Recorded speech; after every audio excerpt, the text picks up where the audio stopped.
Hey there, fellow knowledge seekers. Welcome to our deep dive into You Are a Badass by Jen Sincero. It's basically like a pep talk in book form, all about ditching self-doubt and embracing your awesomeness to create a life you absolutely love. Yeah, and what's cool is Sincero isn't just some self-help guru preaching from on high. Yeah. This book comes from her own experience. She went from frustration to actually feeling fulfilled. So it Right. really connects with anyone who feels, well, like they're not the main character in their own life. I like that a lot. The show don't tell approach sounds like Sincero walks the walk. So if you're facing a challenge or you just need some motivation or you're just in personal growth, I think this deep dive has some real takeaways for you. Totally.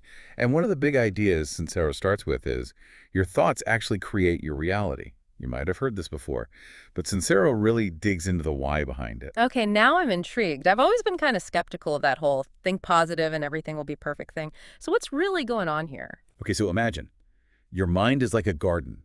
Every thought is like a seed. Negative thoughts, those are like weeds. They choke out the good stuff, and you just feel drained. But positive thoughts, those are like planting flowers. They nourish your mind. They attract more beauty. And they make you feel, well, pretty badass. Okay, I like that. That makes it feel more real, more like something you can actually do. So is it just like faking a smile and pretending everything is fine, or is there something more? No, it's definitely not about denying or ignoring the hard stuff. Satira is more about acknowledging the negative thoughts, like those I'm not good enough or I can't make any money weeds, and consciously replacing them with empowering beliefs, the flowers that will actually help you grow. She even suggests writing those limiting beliefs down, like you're pulling them out of the soil of your mind. Huh, I never thought about it like that. So it's about the act of writing it down. Does that somehow take away its power? I think it's a few things. First, it forces you to really confront those thoughts instead of just letting them swirl around in your head. Second, it makes you choose a new story. It's Yeah. like, okay, that's the old story, but I'm writing a new one.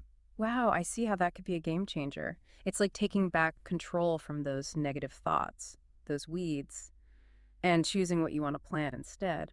And that sense of control is key. If you look at the big picture, it's about realizing we have way more control over our lives Mm, than we think we do. yeah. Our thoughts are really powerful, and we can choose to use them to build ourselves up or to tear ourselves down. Okay, so step one is like getting our mental garden in order. But as any gardener knows, you need to take action to get things growing. Mm. Speaking of action, Sincera is all about actually doing something. What does she say about all the excuses we make? We all have that someday list. The dreams we put on hold until we feel ready or until everything's perfect. But Sincero says that waiting for ready is often just fear disguised. Ouch, that's a little too real. So what's the antidote to procrastinating because of fear? Does she have some secret formula to magically feel ready? Haha. I wish it were that simple. But Sincero's point is, successful people don't wait for the fear to go away. They take action anyway. They know that growth happens outside of our comfort zones. Think about all the people you admire.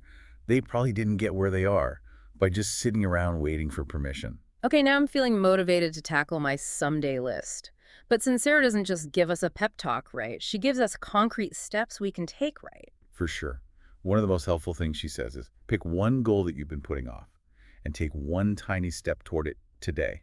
Not tomorrow, not when you have more time, but today. It could be as simple as researching a class or sending an email or writing out a plan. It's about breaking that inertia and proving to yourself you're not just a dreamer, you're a doer. I love that. Just one tiny step. It makes it feel less overwhelming, even if it's something you've been putting off for ages.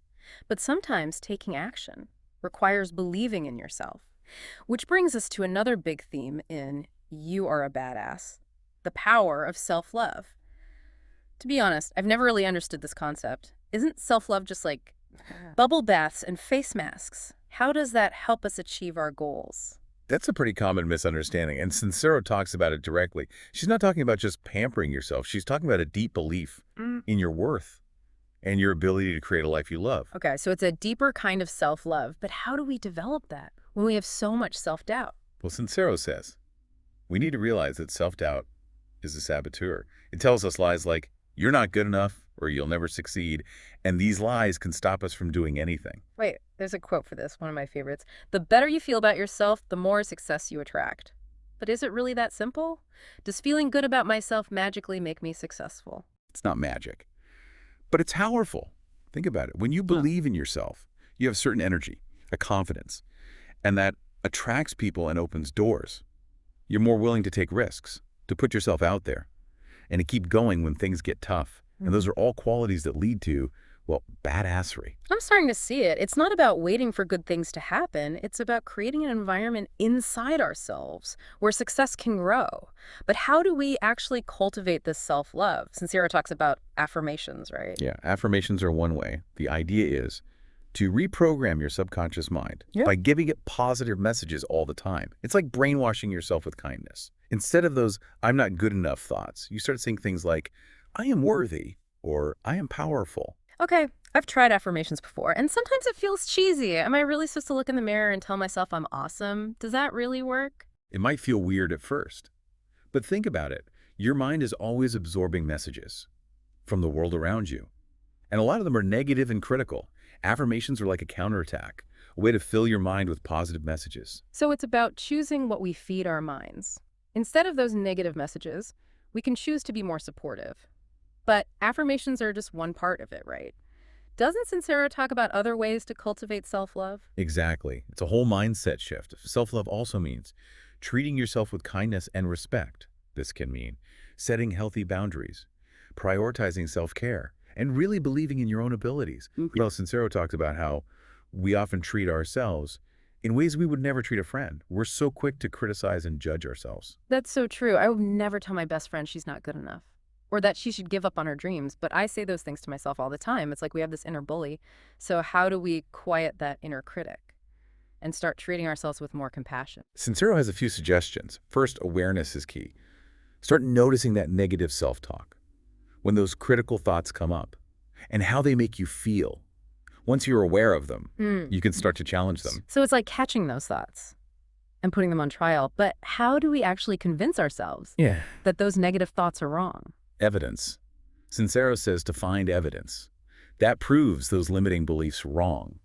For example, if you keep telling yourself you're not good enough, make a list of all the times you've succeeded, all the challenges you overcome, all the compliments you've gotten. Basically, build a case for how awesome you are. I love that. It's like making a highlight reel of your life, focusing on all the good things. It reminds you that you're capable of so much more. And when you start focusing on the positive, Hmm. you attract more of it. Remember that garden analogy? The more flowers you plant, the more beautiful your garden becomes. Right, and the fewer weeds. It seems like a lot of Sincero's advice comes back to this idea that our thoughts really do shape our reality. Yeah, that's a key takeaway from "You Are a Badass." Sincero says that you are the architect of your own life. You're not a victim of circumstance. You get to choose your thoughts, your beliefs, and your actions. And those choices determine your life. So we're not just along for the ride, we're actually in the driver's seat. But let's be honest, sometimes it feels like we're driving with the parking brake on. Uh-huh. I like that. And Sincero talks about that feeling too. She talks about the importance of giving ourselves permission to chase our dreams, to be happy, to be successful. It sounds so simple, just give yourself permission. But why is it so hard to actually do that? It often comes back to those limiting beliefs. We might have learned that we're not worthy, or that we don't deserve good things, or that we can't achieve our dreams. So it's like we're waiting for someone else to give us permission when we already have the power to do it ourselves. How do we escape that way of thinking? Sincero says, you don't need anyone's permission but your own. It's about choosing to believe in yourself, even when it's scary. It's about silencing that inner critic and stepping into your power. So it's about taking back control to design the life we want. But even with permission, taking that first step can be scary. What does Sincero say about dealing with that fear? She says you don't have to wait for the fear to go away. In fact, she says that growth and transformation happen outside of our comfort zones. So it's not about getting rid of fear, it's about learning to work with it. Exactly. Think of it this way. If you never leave your comfort zone, you're living in a tiny room with only a few windows. But when you step outside, you open yourself up to a whole world of possibilities and experiences and growth. Sure, it might be scary at first, but the view is amazing. That's a beautiful way to put it. It's about embracing the discomfort, knowing that it means you're growing, that you're reaching for something more. But even with all this talk about positive thinking and taking action, what about the things we can't control? What about fate or destiny or just bad luck? Does Sincero talk about that? She does, and this is where it gets really interesting. She talks about surrendering to the flow of life. Ooh, surrender. That sounds a little passive. Like we should just lie down and let life happen to us. Not at all. Yeah. It's more about letting go of the need to control everything and trusting that the universe, or a higher power, or whatever you call it, has a plan for you, even if you can't see it yet. So it's about surrendering to something bigger than ourselves, trusting that something is guiding us, even when things are chaotic and uncertain. Exactly. Sincero says that. Yeah. When we try to force things to happen, we actually create resistance and block good things from coming into our lives. But when we surrender and trust, we open ourselves up to new possibilities Yeah. and let things happen naturally. You know, that reminds me of the serenity prayer. Grant me the serenity to accept the things I cannot change, the courage to change the things I can, and the wisdom to know the difference. It's about realizing we're not in complete control, but we do have the power to choose how we respond to things. That's a great way to put it. And Sincero adds to that. She says surrender isn't about giving up. It's about aligning ourselves with a greater force and letting that force work through us. So it's not about being passive. It's about actively choosing to trust and going with the flow, even when we don't know where it's taking us. Exactly. Sincero says that when we're in that flow, we attract the people and opportunities and resources we need to do what we're meant to do. This is all starting to make sense. It's like we're combining the power of our thoughts with the courage to take action and the wisdom to surrender to something bigger than ourselves. It's a pretty powerful combination. But let's be real. Putting all this into practice is easier said than done. We're human. We mess up. We get discouraged. We fall back into old patterns. What does Sincero say about dealing with those bumps in the road?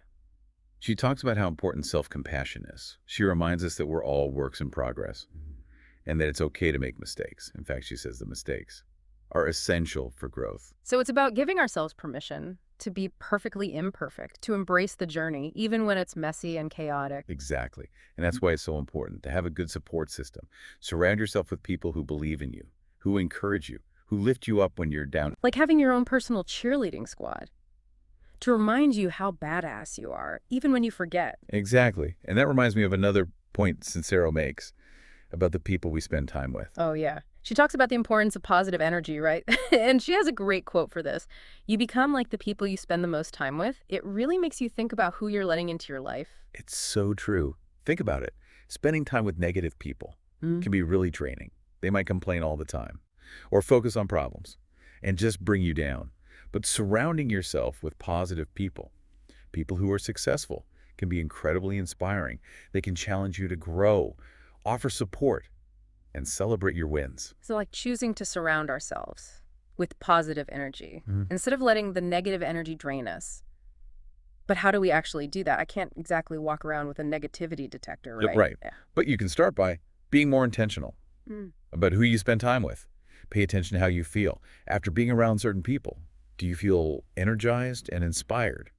Or do you feel drained and negative? That's a good point. It's about paying attention to our own energy and noticing who adds to it and who takes away from it, and then making choices to create a more positive and supportive environment for ourselves.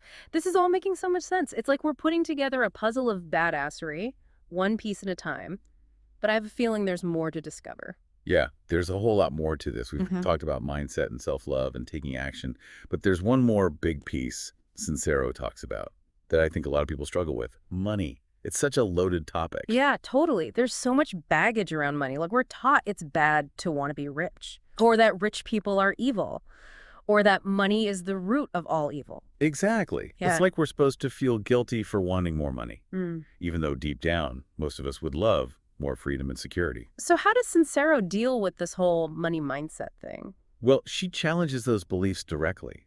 She says that money isn't good or bad. It's just a tool. It's like a hammer. You can use it to build something or to break something. All depends on how you use it. That's a great analogy. It helps to see money as a neutral thing, not something that's inherently good or evil. So if we have all this negative baggage about money, how do we change our mindset? Sincero says to start by being aware. Pay attention to your thoughts about money. What messages did you learn from your family or from society?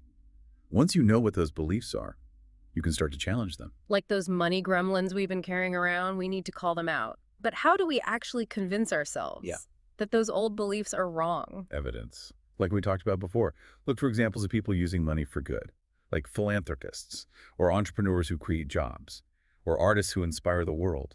Money can be a powerful force for good. Right? It's not about hoarding money or spending it on things you don't need. It's about using money to make a difference, to support things you care about, to create a life of abundance and purpose. But sometimes, even when we know that money can be used for good, we still resist it. Like we're afraid to ask for what we deserve or to believe that we can be financially abundant. That's a really common block.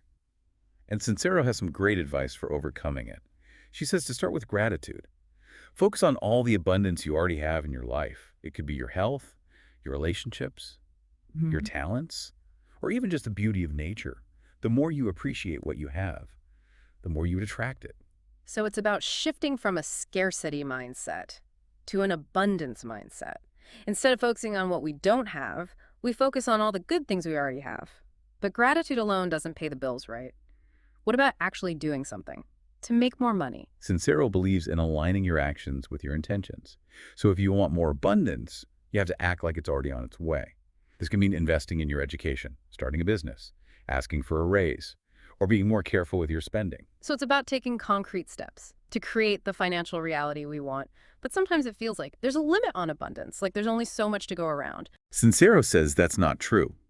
The universe is infinitely abundant. There's enough for everyone. But we often block that abundance with our limiting beliefs and our fears. She says to visualize yourself, living the life of your dreams, to feel the emotions of abundance, and to believe that it's possible. So it's about combining inner work, like changing our mindset and practicing gratitude, with outer work, like taking steps to create the life we want. It's a powerful combination. It really is. And when we combine those two things, amazing things can happen. This has been so insightful. We've talked about so much, from the power of our thoughts, to the importance of self-love, to taking action and surrendering to the flow, to cultivating positive energy, and embracing financial abundance. I feel like we've really uncovered the essence of you are a badass and learned so much along the way. It's a great book, full of practical advice and inspiring insights that can really change people's lives. But the real work starts after we finish this deep dive. So what's one thing you want our listener to take away from this? I would say, think about which of these lessons resonated with you the most and why. And then ask yourself, what's one small step you can take today to apply these principles to your own life? It could be starting a gratitude journal, Yeah. or writing down an affirmation, or just being a little kinder to yourself. That's a great challenge. And remember, like Sincero says, you are a badass, and you have the power to create a life beyond your wildest dreams. Thanks for joining us on this deep dive into You Are a Badass. We'll see you next time for another adventure in knowledge and exploration. There's a whole lot more to this. We've talked about mindset and self-love and taking action, but there's one more big piece Sincero talks about that I think a lot of people struggle with. Money. Money. Yeah, Yeah. it's such a loaded topic. Oh, yeah, totally. There's so much baggage around money. Like we're taught that it's greedy to want wealth, or that rich people are somehow bad, or that money is the root of all evil. Right, like we're supposed to feel guilty for wanting more money. Even though deep down, most of us would love to have more freedom and security in our lives. Yeah. So how does Sincero approach this whole money mindset thing? Well, she challenges those beliefs head on. Mm, She argues that money is not inherently good or bad. okay. It's simply a tool. It's like a hammer. You can use it to build a house or to break something down. It all depends on the intention behind it. I like that analogy. It takes the judgment out of it, helps us see money for what it really is, just a resource that can be used for good or for not so good. Exactly. So if we're carrying around all this negative baggage about money, how do we shift to a more positive and empowering mindset? Sincero suggests starting with awareness. Like pay attention to your thoughts and beliefs about money. Okay. What messages did you pick up from your family, your culture, society in general? Right. Once you're aware of those limiting beliefs, then you can start to challenge them. So it's like those money gremlins we've been carrying around since childhood. Exactly. We need to identify them, call them out, and then give them a good talking to. Yeah. But how do we actually convince ourselves that those old beliefs are wrong? Evidence Sincero encourages us to look for examples of people who are using money for good, Oh, okay. like philanthropists, entrepreneurs who are creating jobs, artists who are inspiring the world. She reminds us that money can be a powerful force for positive change. Right. It's not about hoarding wealth or indulging in like lavish spending. It's about using our resources to make a difference in the world, to support causes we believe in, and to create a life of abundance and purpose. Exactly. But, sometimes even when we intellectually understand that money can be a force for good, there's still this like emotional resistance to it. Like we're Mhm. afraid to even ask for what we're worth, let alone believe that we deserve to be financially abundant. That's a common block, and Sincero offers some really practical advice for overcoming it. She suggests starting with gratitude, like focus on all the abundance that's already present in your life. Right. It could be your health, your relationships, your talents, or even just the simple beauty of nature. The more you appreciate what you have, the more you'll attract. That makes sense. It's like shifting from a scarcity mindset to an abundance mindset. Instead of focusing on what we lack, we're training our minds to see all the good that's already surrounding us. Exactly. But gratitude alone doesn't pay the bills, right? What about actually taking action to increase our financial flow? Sincere is a big proponent of aligning your actions with your intentions. So if you want to attract more abundance, you need to start acting as if it's already on its way. This could mean investing in your education, starting a business, asking for a raise, or simply becoming more mindful of your spending habits. So it's about taking concrete steps to create the financial reality we desire. Exactly. But, sometimes it feels like there's this invisible ceiling, like there's only so much abundance to go around. How do we break through that limiting belief? Well, Sincero reminds us that the universe is infinitely abundant. There's enough for everyone. The problem is that we often block that abundance with our limiting beliefs and our fears. She encourages us to visualize ourselves living the life of our dreams, to feel the emotions of abundance, and to truly believe that it's possible. So it's about combining that internal work, the mindset shifts, the gratitude practice, the belief in our worthiness with external action, taking steps to create the life we want. It's a powerful combination. Absolutely. And when we combine those two forces, amazing things can happen. This has been such an insightful journey. We've covered so much ground, from the power of our thoughts to the importance of self-love, from taking action to surrendering to the flow, and from cultivating positive energy to embracing financial abundance. I feel like we've really unpacked the essence of "you are a badass" and gleaned some incredible wisdom along the way. It's a great book, packed with actionable advice and empowering insights that can really make a difference. But as always, the real work begins after we finish this deep dive. So what's one key takeaway you'd like our listener to walk away with today? Hmm. I'd encourage our listener to reflect on which of these lessons resonated with them the most and why, and what's one small step they can take today to apply these principles to their own life. It could be starting a gratitude journal, writing down an affirmation, or even just committing to treating themselves with a little more kindness and compassion. That's a great challenge. And remember, as Sincero so brilliantly reminds us, you truly are a badass and you have the power to create a life that is beyond your wildest dreams. Thanks for joining us on this deep dive into You Are a Badass. We'll see you next time for another adventure in knowledge and exploration.